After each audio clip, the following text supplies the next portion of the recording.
And today for this Employer Spotlight, we have Dusty McNeil, and Dusty comes from the Edinburg Center. Dusty, if you can please start off by describing the Edinburg Center to our audience. Absolutely. So first, as always, thank you very much. I appreciate being invited, and I'm always happy to help out the college. So the Edinburg Center, we're located in Bedford, Massachusetts. We have a number of services under our umbrella, services that include behavioral services for children and their families. So what we call ABA services. We have residential programs that are dedicated to mental health and to adults with intellectual and developmental disabilities. We've got clinical outreach programs. We have adult day programs, and then a number of other smaller programs and larger programs that fall under that. So we do a lot. We impact a lot of lives at the Edinburg Center. Excellent. Sounds like you have wonderful resources there within the community. Absolutely. Excellent. And can you describe for the audience, please, Dusty, your career path at the Edinburg Center? So I've been with the Edinburg Center. It actually will be 3 years in October, and I started as a recruiter. So as a recruitment business partner, programs that I had just spoke about. So I've got, I think about 30 years of human resources experience, or approaching 30 years of human resources experience. And I've narrowed my, position down to recruitment. So that's what I've been doing with the Edinburg Center. So I've had the same position since I've started. And at this point, I'm happy and not looking to do anything different. Excellent. Thank you. So this is important for our audience. Listen up, folks. This is a recruiter. As a recruiter, which majors are you looking for, or which skill sets are you looking for candidates to be qualified to work at the Edinburg Center? So that really depends on the position that someone is interested in. And what I would encourage everyone to do is to go to our website. So edinburgcenter.org. And then from there, if you go to the careers page, you can see all of the job postings or the current positions that we have available. So each one is going to give you sort of the qualifications that are needed for that particular position.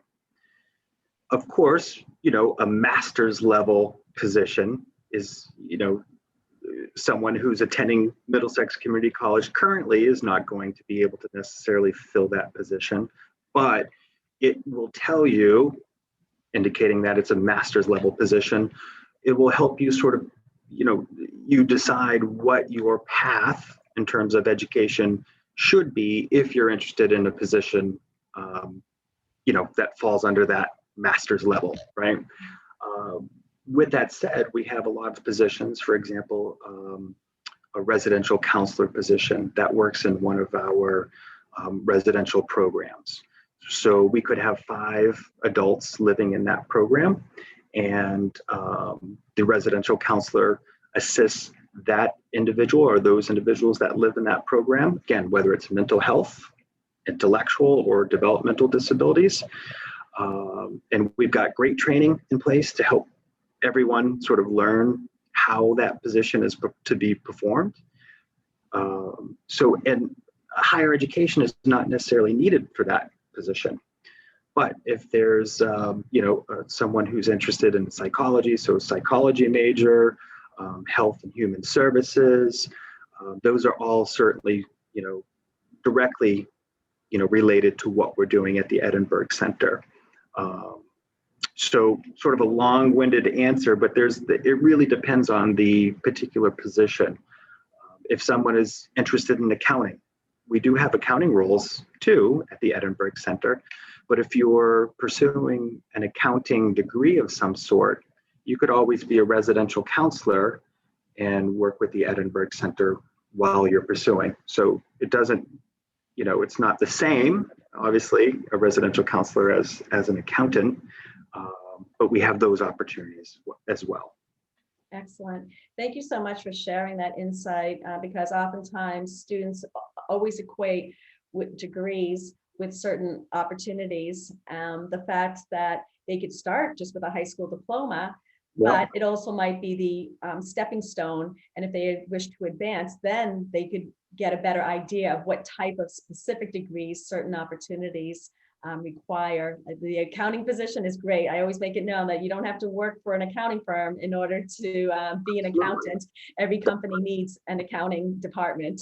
And I'm a perfect example too. So way back 1992, I worked within a residential program with adults with developmental disabilities, never thinking that in 2018, I think it was when I started here, that I would be working in that setting again. But here I am as sort of under the human resources umbrella, but as a recruitment business partner. So to that point, we're talking about accounting, but here I am sort of working within human resources in a very different environment. And I'm not in a, an HR, outsourced HR firm. Right. So there are those opportunities, administrative roles, accounting roles, potentially training roles, management, different positions like that. Excellent, excellent. So we always encourage our students to explore opportunities, and we oftentimes direct students to internships in order to get a particular feeling for a industry or skills or all that. Does the Edinburg Center offer internships, and at what point in time do you start recruiting for those? We do. We absolutely do. Internships for the Edinburg Center are we see that as value added for us, because someone who is pursuing an education and that is focused on what we're doing, oftentimes they're bringing things to the table that are sort of teaching us. So if somebody's in the learning environment, the education environment, and they're bringing that to the Edinburg Center, we see value in that. Just as we're able to create internship opportunities and help students, take real life experience and combine that with the education that they're receiving. Internships, to be honest, I would always encourage people to just reach out. So timing, of course, when there's a new semester starting, people are starting to prepare. Geez, I need an internship to complete, my degree, whatever it may be. So you have those peaks, but really, I talk to sort of HR and narrowing that down to sort of recruiting interns throughout the year. So timing, I would always encourage people to just literally pick up the phone, call, send an email, and just make that connection. And then, of course, go to the website, edinburgcenter.org, go under careers, and we have a whole section for internships as well. So just because you don't see it listed, it doesn't mean that we don't necessarily have an opportunity available. So excellent, good to hear. Does the Edinburg Center offer any sort of tuition reimbursement for those students who maybe have completed a degree and want to continue on with their schooling, or to do it while they are in school, offer tuition reimbursement? Yep, we do. And the great thing with the Edinburg Center is if someone comes to work with us and they have a corporate schedule of 20 hours or more per week, they would be eligible for tuition reimbursement. So, and that's, plus all the medical, dental, 401k, up to 3 weeks vacation. So yeah, tuition reimbursement is a part of that. We also offer the opportunity for employees to continue their sort of education or self-education by participating in different meetings out in the communities or trainings out in the community. So we also provide reimbursement for that as well. So if there's a course, if there's sometimes there's a one-day seminar on a specific topic, and it could be a couple $100. So the Edinburg would assist in paying for that, just so that you could continue your learning as well. So that's aside from tuition reimbursement. Mhm. Excellent. It Yep. sounds like the Edinburg Center is very invested in their employees' education growth and career path. Absolutely. It's important. Yeah. Yeah. It's important. Now, you had mentioned earlier the different types of positions, some of which were residential opportunities with counselors and all that. So it sounds like you do offer some sort of flexible schedule so that if a student was in school, they could work, perhaps part-time at the Edinburg Center while still maintaining their course load at Middlesex or elsewhere. Absolutely. Yeah. So for us, again, I kind of referred to it. We have schedules. We call them corporate schedules, right? So the schedules, the great thing is when you speak with us about an opportunity, if we identify that you are a good fit, and as importantly, you identify that the Edinburg Center is a good fit for you, we review the schedules and we find that complements what your needs are in terms of the number of hours, and of course in terms of how does it fit in with a school schedule. And we're really good at not forcing it, because if it doesn't work for you and if it doesn't work for your school schedule, 2 months later, 2 weeks, when you discover that it doesn't work, and then all of a sudden people leave because they say, oh, it's not balancing with my school schedule. So we try to invest a lot of time at the beginning of the process to make sure that you're making a good decision and we're making a good decision mutually, because for us, it's really important that you're still with us 6 months from now, 1 year from now. So not that we've discovered the meaning of life. It's certainly a work in progress, but we've learned that if we invest that time at the beginning of the process to make sure that schedule-wise, because that's a really important thing. If it works, typically our success rate is better in terms of retaining that individual. Right. It's not just about finding the right candidate, it's retaining the right candidate as well. Absolutely. So, Yeah. Yep.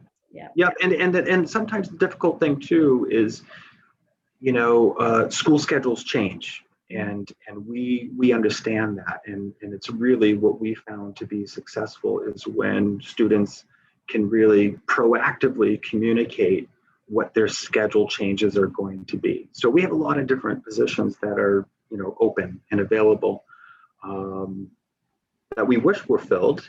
Yeah. And we're working through that, but communication is really important, and we work with students in terms of a changing schedule. We expect that, so it's not a surprise, but we just proactive communication goes a long way.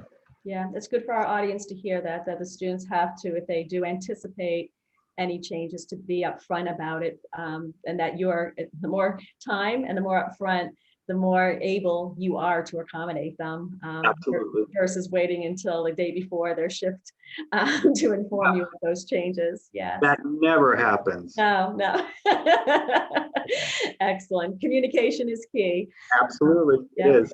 And so aside from communication, what other advice do you have for students wishing to work either in your field or to work specifically at the Edinburg Center?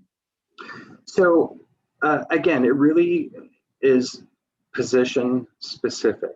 But if if a student is looking at an opportunity, it's understandable that they might not have obtained the level of education needed for certain positions.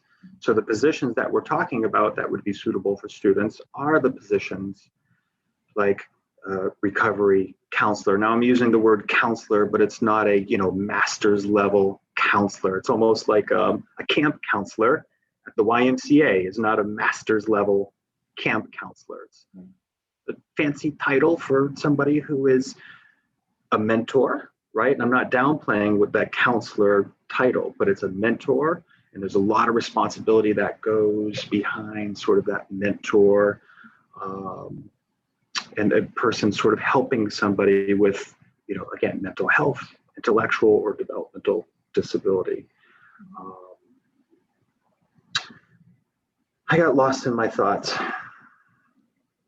It was about advice for students. Yeah, thank you. I'm just trying to think, relating that to the counselor position. Thank you. The position titles don't really matter. So advice would be open, right? Be open to accepting positions. Don't overthink sort of the position that you're looking for. Find a position that fits. Again, there's certain positions where they're entry level. So pulling in on your cross transferable skills. So if you've worked in retail and you've never worked with adults with developmental disabilities, what cross transferable skills are there that you can convey to a hiring manager that, hey, yeah, I don't have experience working with adults with developmental disabilities, but I understand timelines. I understand what it means to have something done by a certain time. I understand what it means to follow direction and be given a work list and the importance of completing that work list. So that would really be my advice, again, for these positions. Taking your current experience, even if you have no experience. Have you babysat before? Have you volunteered within your community? Have you helped your church? Whatever. Have you been a sort of a leader on a sports team? How can you convey your ability to learn and to use certain skills that you've gained in other areas and relate that to what a hiring manager needs? So that would be my advice. Excellent. Yeah, oftentimes I think students enter in the field with zero experience, don't realize they do have experience. They just have experience elsewhere that is very transferable to all different roles, whether it be customer service, active listening, a little bit of empathy. Right. Almost everybody in retail has that skill in order to be successful in retail, and it's very transferable to many fields and careers. Yep. Yeah, I speak to people often who don't have previous experience. Mm-hmm. And then I'll ask, it's called targeted selection. It's a specific way to ask an interview question. Mm-hmm. So it's sort of for example, tell me about a time that you've had to, care for an individual. So oftentimes people, say, well, I've never had a job like that, but I did take care of my grandmother when she was not well, and she's since passed away, but there was several months where I would go 3 times a week and I would assist her. And so me as a recruiter, I said, okay, so you do have experience. Were you paid? No. Did you get a W-4 or fill a W-2, whatever? No, but you have very, very good experience. And that goes a long way. So. Great. Well, thank you for participating and for all your really great advice to our audience. Middlesex Community College always appreciates your involvement, the Edinburg Center's involvement in all of our events and Employer Spotlight series, and we look forward to a continued partnership with you and the Edinburg Center. And thank you so much for your time today. Thank you very much. I appreciate it.